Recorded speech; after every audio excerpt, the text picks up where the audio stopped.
Shalom, selamat pagi. Kita berjumpa kembali dalam Renungan Toraja Jemaat Tangerang, edisi Kamis 11 Juni tahun 2026. Kita siapkan firman Tuhan dari Bilangan pasal 24 ayat 1-9. Sebelum kita mendengarkan firman Tuhan, kita bersatu hati, kita berdoa. Bapa kami di dalam surga, kami bersyukur buat anugerah-Mu. Kalau pagi ini kami boleh ada sebagaimana kami ada. Saat ini Tuhan, kami akan mendengarkan dan merenungkan firman-Mu. Berkatilah kami, berikanlah kami hikmat-Mu, agar boleh kami mengerti setiap firman yang kami akan dengarkan. Di dalam nama Tuhan Yesus kami berdoa, haleluya, amin. Bilangan pasal 24 ayat 1-9. Ketika dilihat Bilyam bahwa baik di mata Tuhan untuk memberkati Israel, ia tidak mencarikan pertanda lagi seperti yang sudah-sudah, tetapi ia menghadapkan mukanya ke arah padang gurun.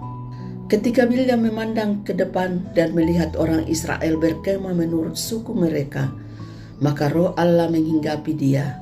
Lalu diucapkannyalah sanjaknya, katanya, "Tutur kata Bilyam bin Beor, tutur kata orang yang terbuka matanya, tutur kata orang yang mendengar firman Allah, yang melihat penglihatan dari Yang Maha Kuasa sambil rebah, namun dengan mata tersingkap.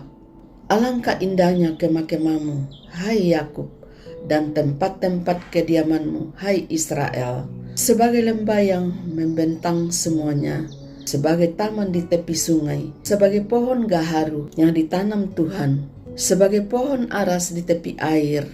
Air mengalir dari timbanya, dan benihnya mendapat air banyak-banyak. Rajanya akan naik tinggi melebihi Agang, dan kerajaannya akan dimuliakan. Allah yang membawa mereka keluar dari Mesir adalah bagi mereka seperti tanduk kekuatan lembut hutan. Bangsa-bangsa yang menjadi lawannya akan ditelannya habis, dan tulang-tulang mereka akan dihancurkannya, dan akan ditembaknya tembus dengan panah-panahnya. Ia meniarap dan merebahkan diri sebagai singa jantan dan sebagai singa betina. Siapakah yang berani membangunkannya? Diberkatilah orang yang memberkati engkau, dan terkutuklah orang yang mengutuk engkau. Amin. Dari ancaman menuju anugerah, kada metakuran mebala ko kamarampasan. Terkadang ancaman datang bukan dalam bentuk serangan terbuka secara langsung, melainkan melalui rencana tersembunyi, perkataan negatif atau tekanan yang tak terlihat. Kita mungkin tidak tahu siapa yang berbicara di belakang kita, atau apa yang sedang dirancang terhadap kita. Namun justru di saat-saat seperti itulah iman kita diuji. Apakah kita percaya bahwa Tuhan tetap memegang kendali? Situasi serupa pernah dialami bangsa Israel. Tanpa mereka sadari, ada upaya untuk menjatuhkan mereka melalui kutuk. Namun niat untuk mengutuk Israel melalui Bilyam justru berubah menjadi pernyataan berkat. Ancaman yang dirancang manusia tidak mampu melampaui kekuatan Allah, tidak mampu melampaui kehendak Allah. Ketika roh Allah menguasai Bilyam, yang keluar dari mulutnya bukanlah kutuk, melainkan gambaran tentang keindahan dan kekuatan Israel. Perkemahan mereka disebut indah seperti lembah yang membentang luas dan kebun di tepi sungai. Ini menunjukkan bahwa di tengah ancaman, Tuhan tetap melihat umatnya dengan kasih dan rencana yang baik. Bahkan tanpa disadari Israel, Tuhan sedang membela mereka dan mengubah situasi yang berbahaya menjadi pernyataan anugerah. Pada akhirnya, kita mungkin tidak selalu tahu ancaman apa yang sedang diarahkan kepada kita, tetapi kita dapat yakin bahwa Tuhan tahu dan Ia tidak tinggal diam. Seperti Israel yang dibela tanpa mereka sadari, Tuhan pun senantiasa bekerja di balik kehidupan kita. Ancaman tidak pernah lebih besar dari anugerahnya, dan rencana manusia tidak pernah melampaui kedaulatannya. Karena itu, ketika menghadapi tekanan atau ketidakpastian, tetaplah tenang dan percaya. Tuhan sanggup mengubah setiap ancaman menjadi anugerah dan membawa kita berjalan dalam perlindungan serta rencananya yang indah. Amin. Mari kita berdoa. Maha besar Allah kami di dalam kerajaan surga, Bapa yang kami puji dan muliakan di dalam nama Tuhan Yesus Kristus. Kami bersyukur Tuhan atas pertolongan-Mu dan penyertaan-Mu serta berkat-Mu dalam hidup kami. Terima kasih atas firman-Mu hari ini mengajarkan kami bahwa kutukan atau rencana jahat manusia tidak akan pernah dapat membatalkan rencana berkat Allah bagi kami anak-anak-Mu.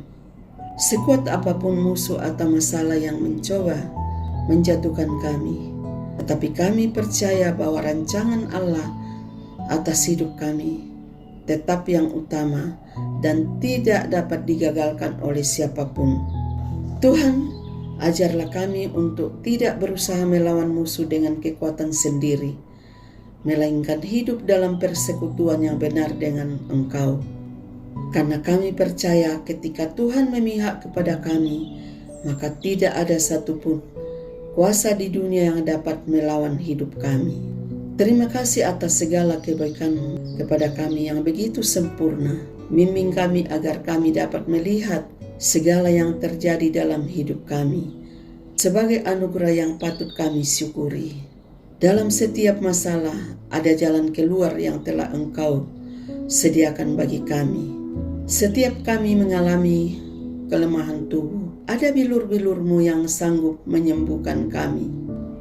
Tuhan, cukupkanlah diri kami dengan apa yang telah Engkau berikan bagi kami, dan peliharalah kami dalam hidup takut akan Tuhan. Berkati juga keluarga, saudara-saudara sesama kami, baik dengan berkat materi maupun kesehatan. Berkatilah apa saja yang akan kami kerjakan di hari ini, apa saja yang menjadi bagian kami sesuai rencana hidup yang telah Engkau rencanakan bagi kami. Jagalah dan lindungilah kapan dan kemana kaki kami akan melangkah, serta di mana kami berada hari ini. Kami serahkan hidup kami pada hari ini, dari pagi hingga larut malam nanti, ke dalam penyertaan kasih-Mu. Terima kasih Bapa. Inilah doa serta ucapan syukur kami di pagi hari ini. Terpujilah Engkau Bapa yang baik. Dalam nama Tuhan Yesus Kristus kami berdoa. Haleluya. Amin. Demikianlah rehat pagi ini. Tuhan Yesus memberkati.